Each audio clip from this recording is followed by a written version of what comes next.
अर्जुन सिंह जी, आगरा से। राधे राधे महाराज जी। महाराज जी, हम लोग बहुत पुण्य करते हैं फिर भी बहुत कष्ट मिलते हैं, क्या? ये गलत बात है। आपको अहंकार है कि हम लोग बहुत पुण्य करते हैं। सबसे पहला शब्द अहंकार का निकला आपका कि हम लोग बहुत पुण्यात्मा हैं। नहीं, बिना पाप कर्म किए दुख मिल ही नहीं सकता है। और अहंकार है इसलिए आपके पुण्य है ही नहीं।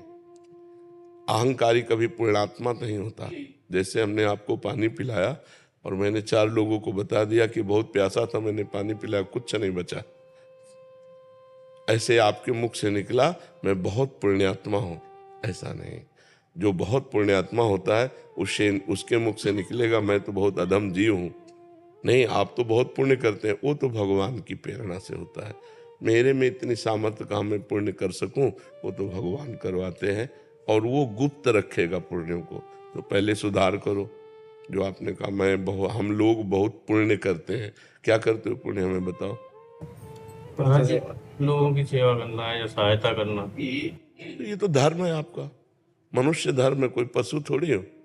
तो भगवान ने कृपा की कि आप अपने धर्म का पालन कर रहे हैं, तो पुण्य क्या हो गया उसमें? अपने बेटे को पवाते हो पुण्य हो गया क्या? अपने खाते हो पुण्य हो गया क्या? अपने परिवार को पवाते हो पुण्य हो गया क्या? तो अपने देशवासियों की सेवा करते तो पुण्य हो गया क्या? हम ऐसे देखें जैसे हम एक छोटे से घर में अपने परिवार को खवाए पियाए, कपड़ा लत्ता पहनाए, दवाई कराए, तो क्या वो पुण्य हो गया क्या? क्योंकि वो मेरा घर है, तो ये मेरा देश है। उदार चरितानम वसुधैव कुटुंबकम। हम थोड़ा अपने परिवार का बड़ा स्वरूप ले लेते हैं, पूरा भारत पूरा विश्व मेरा परिवार है। तो हम विश्व की सेवा कर रहे हैं, तो हम अपने धर्म का पालन कर रहे हैं, क्योंकि हम मनुष्य है। मनुष्य धर्म है परहित करना दूसरे का। तो हमें अहंकार भी नहीं आएगा और हमारा हृदय भी पवित्र हो जाएगा। और जो हमें दुख मिलता है वो हमारे पाप कर्म का फल होता है। जैसे अभी आप संभाल के चल रहे हो, लेकिन पीछे आपने इसी जन्म में देखो कि आपसे पाप नहीं हुए, कि आपसे गलती नहीं हुई। आप इसी जन्म के जज बन जाओ और उस गलती का परिणाम राष्ट्रीय कानून से आप लो, तो देखो आपको कितना भारी दंड मिले। जब वो दंड नहीं मिला तो भागवतिक कानून से दंड मिलेगा। फिर इस जन्म का तो अभी कुछ मिलेगा ही नहीं, ये तो पूर्व जन्म का है। आपके पूर्व पुण्यों से आपकी सद्बुद्धि है और पूर्व पापों से दुख बुद्धि है। तो हमको चाहिए कि अभी जो हमारी नई खेती है बहुत अच्छी फसल तैयार कर लें। पीछे जो हमने बोया है उसे हम भोग लेते हैं, आगे चलकर हम आनंदित हो जाएंगे। वर्तमान में भगवान का नाम जप जरूर करें। करते नाम जप। हाँ, दूसरों का परोपकार करना ये हमारा धर्म है, क्योंकि हम मनुष्य हैं, हम पशु नहीं हैं। परहित सरिस धर्म नहीं भाई। दूसरे को सुख पहुंचाना, कोई बीमार है, कोई एक्सीडेंट से परेशान स्थिति में है तो हम उसका सहयोग कर देते हैं, ये हमारा धर्म है, ये हमारा कर्तव्य है। जैसे हम अपने परिवार की सेवा करते हैं ऐसे हम अपने देश की सेवा करते हैं। तो हमें ये गर्व नहीं आएगा कि हम लोग बहुत पुण्य करते हैं। ठीक है ना? हाँ, ऐसे शब्दों से अहम पुष्ट होता है और पुण्य नष्ट होते हैं। जी। अजय मिश्रा जी, पूना, महाराष्ट्र से। राधे राधे। राधे राधे महाराज जी। गुरुदेव, मैं सभी देवताओं की पूजा करता हूँ, परंतु मेरी श्री राम जी में श्रद्धा है। मैं श्री राम जी के प्रति एकनिष्ठ होना चाहता हूँ, परंतु दूसरे देवताओं की पूजा ना करने में मन में अपराध का भाव आता है महाराज जी। ऐसे में डाल, शाखा, पत्ते, पुष्प, फल, इनकी अलग अलग पूजा करने से वृक्ष को सुख मिलेगा या मूल में जल डाल देने से? मूल में। तो ऊर्ध्व मूल मधा शाखा मश्रुत्थम प्राहुरभ्यम। भगवान ने गीता में 15वें अध्याय में कहा, मैं सबका मूल हूं। भगवान से ही सब है। जा पर कृपा राम की हुई, ता पर कृपा करे सब कोई। यदि हम भगवान की आराधना करते हैं तो भगवान में असंख्य ब्रह्मांड समस्त देवी देवता सब वास करते हैं, सबकी पूजा हो जाती है। एक भगवान श्री हरि की आराधना करने से सबकी पूजा हो जाती है। तो कोई भी देवी देवता कभी भी नाराज नहीं होगा, क्योंकि भगवान ही सब देवी देवता बने हुए हैं। समझ रहे हो ना? तो यदि भगवान श्री राम के चरणों की अनन्य भाव से आराधना करते हो तो समस्त देवी देवताओं की आराधना अपने आप हो जाती है। लेकिन किसी देवी देवता की आराधना से संपूर्ण आराधना नहीं होगी, क्योंकि आप उसे एक नामधारी देवता केवल समझ रहे हैं। अगर उसमें भगवान भाव कर लो, जैसे गोस्वामी जी कह रहे हैं, जड़ चेतन जग जीव जत सकल राम में जाने। अब किसी की भी आराधना करो, भगवान श्री राम की आराधना हो रही, वो संपूर्ण आराधना है। भगवान की आराधना संपूर्ण आराधना है। भगवत भाव के द्वारा यदि कुत्ते की भी आराधना कर ली जाए तो भगवान की प्राप्ति हो जाएगी। लेकिन भाव भगवान का होना चाहिए कि इसके अंदर भी भगवान विराजमान है।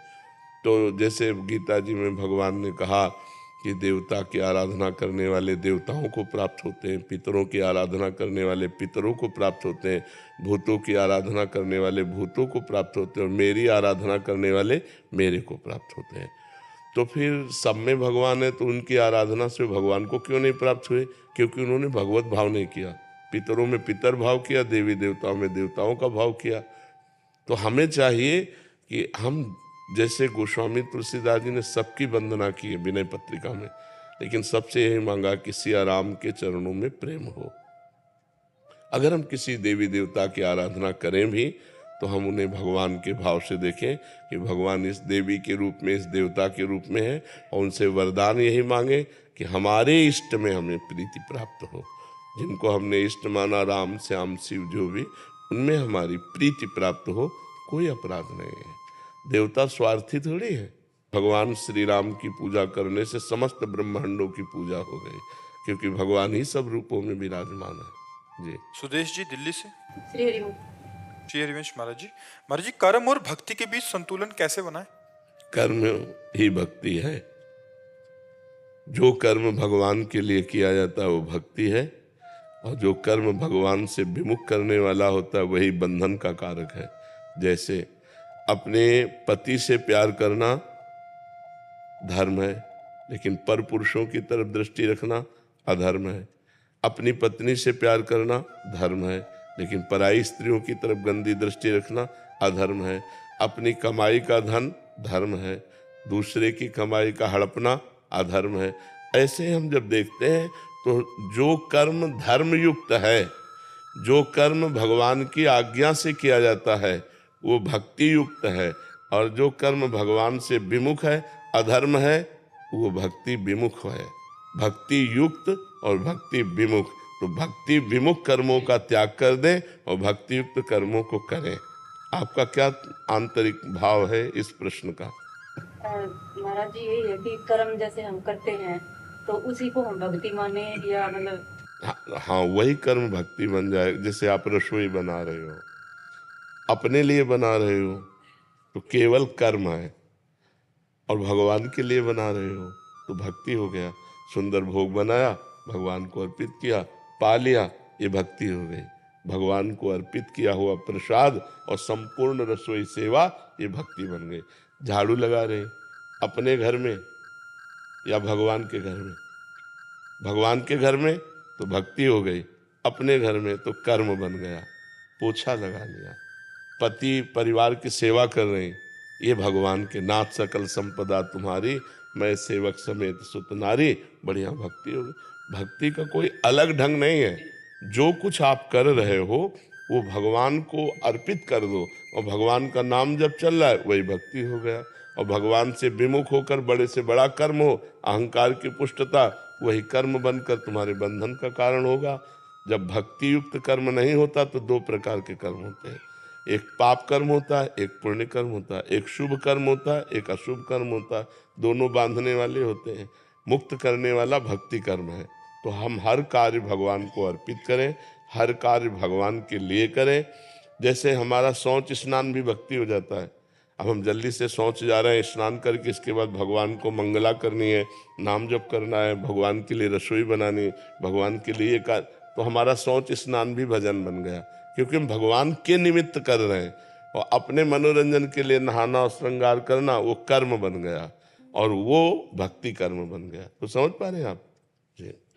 अंतिमा पटेल जी, मध्य प्रदेश से।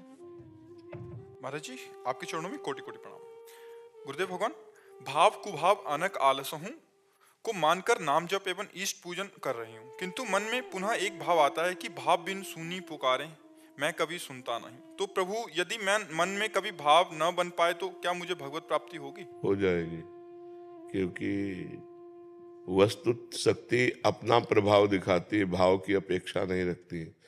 जैसे अग्नि में दाहिका शक्ति है, आप भाव रखो तो जला देगी, भाव न रखो तो भी जला देगी। भूल से छू जाए तो जल जाओगे, या कोई जान के छुआ दे तो जल जाओगे, क्योंकि उसमें दाहिका शक्ति है। ऐसे नाम में तारण शक्ति है। समस्त पाप का नाश करके भगवत प्राप्ति कराने की सामर्थ्य नाम में है। जो सीधा राम नहीं श्रद्धा से बोल पाते थे, मरा मरा बोले, वो भगवान के लीला चरित्र के रचयिता बन गए, वो ब्रह्म ऋषि बन गए। तो हमें नाम पर कभी अविश्वास नहीं करना चाहिए।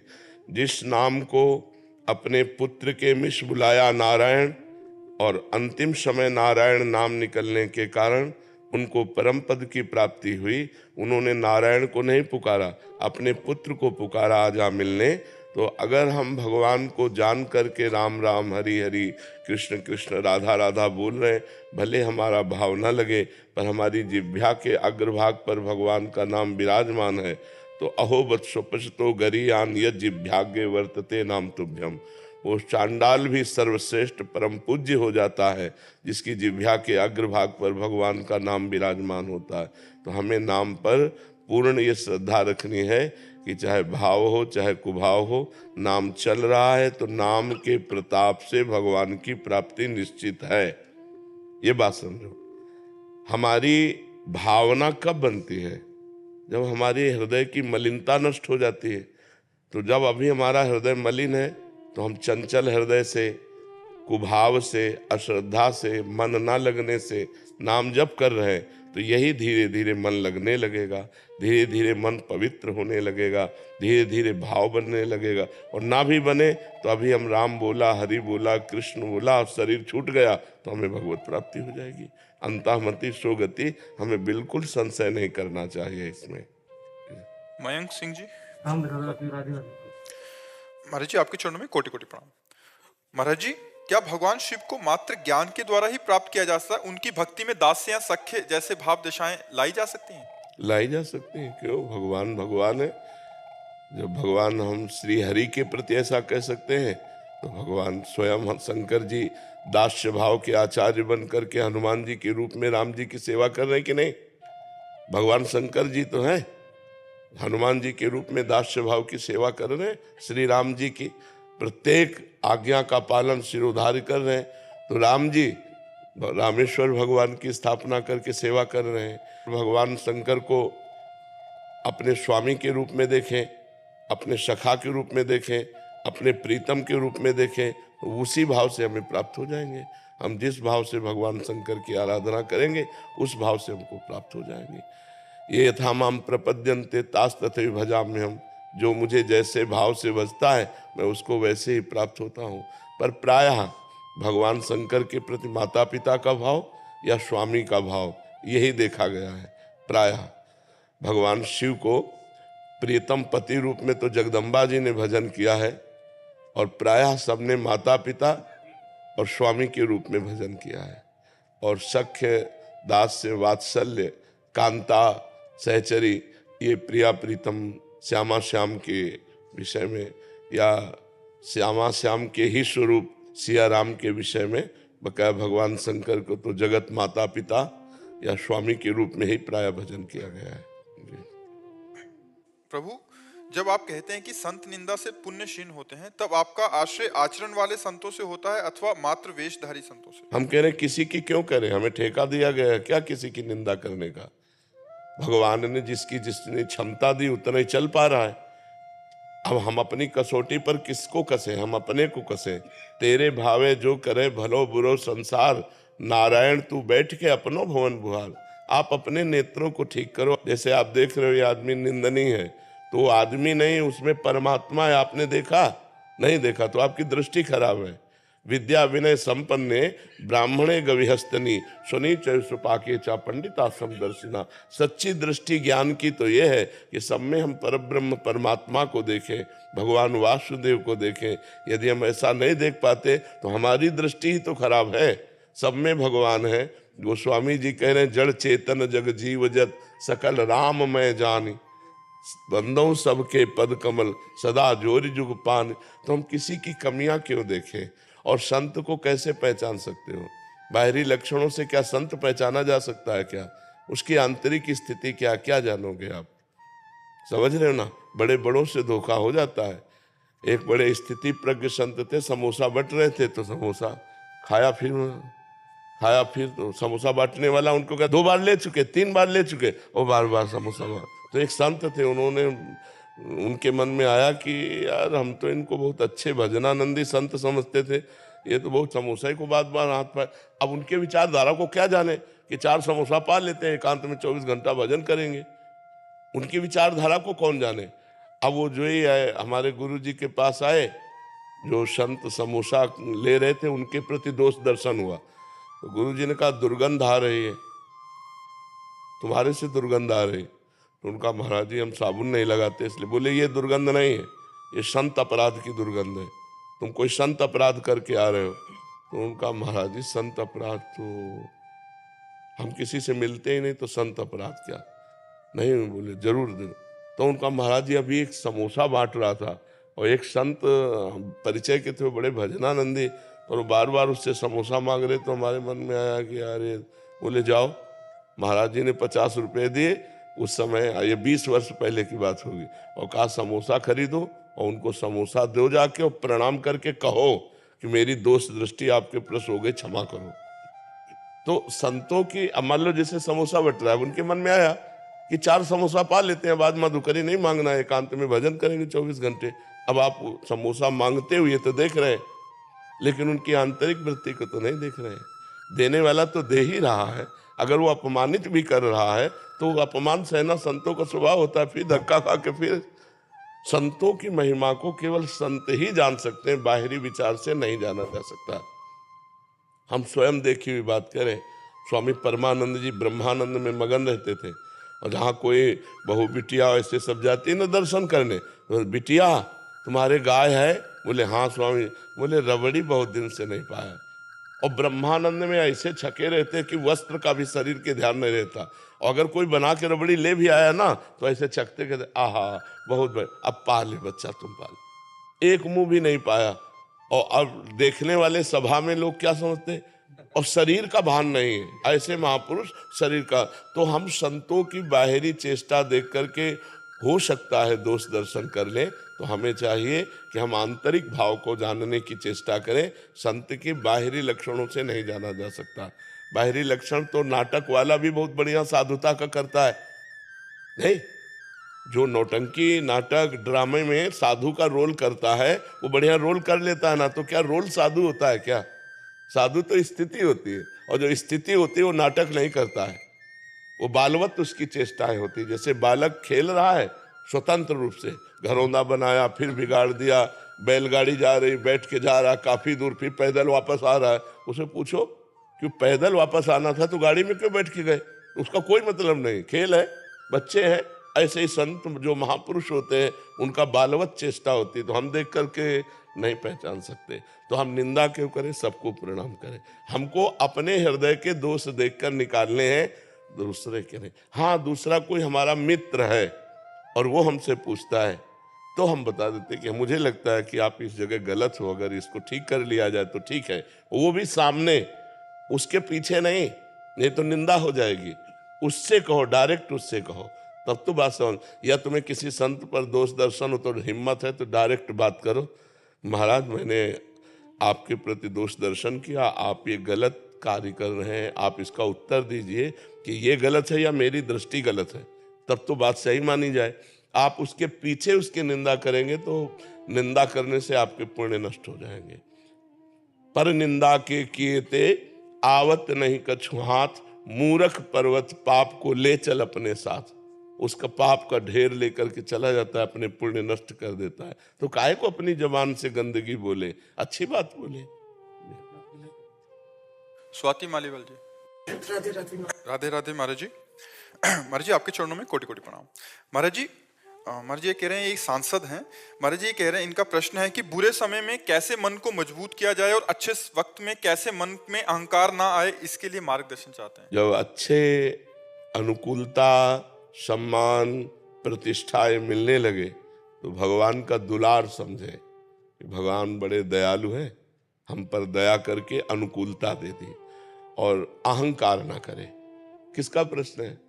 हाँ, जब हमें अनुकूलता मिले, सम्मान मिले, प्रतिष्ठा मिले तो मुझे समझना चाहिए भगवान हमें दुलार कर रहे हैं, बड़े दयालु हैं, रीझ गए, रीझ कर हमें अनुकूलता, सम्मान, प्रतिष्ठा दे रहे हैं। तो हमें अहंकार नहीं करना चाहिए, क्योंकि भगवान ने दिया है। और जब प्रतिकूलता, अपमान और निंदा आवे तब समझे अब धुलाई हो रही है। हमारे जो पूर्व पाप हैं भगवान कृपा करके उन पापों का निराकरण कर रहे हैं। निंदा करवा के, विपत्ति दे के, अपमान देकर भगवान हमें पवित्र कर रहे हैं, इसलिए हमें शोक नहीं करना चाहिए। शोक और हर्ष ये दो माया जनित द्वंद्व विकार हैं। अगर इन विकारों में फंसेगा तो जीव नष्ट हो जाएगा। हर्षित होकर अभिमान कर लेना अनुकूलता में, और शोकित होकर इतना डिस्टर्ब हो जाना कि डिप्रेशन में पहुंच जाना, विपत्ति, प्रतिकूलता, हार, अपमान, इनसे हम परेशान हो जाते। नहीं, हमें उत्साहित होना चाहिए। मेरा जो अपवित्र कर्म पूर्व का है उसकी धुलाई हो रही है। भगवान बड़े कृपालु हैं, थोड़ा देर सह जाते हैं, वो निकल जाता है। जैसे दिन नहीं टिकता, रात आ जाती है, रात नहीं टिकती, दिन आ जाता है, ऐसे दुख नहीं टिकता, सुख आ जाता है, सुख नहीं टिकता, दुख आ जाता है।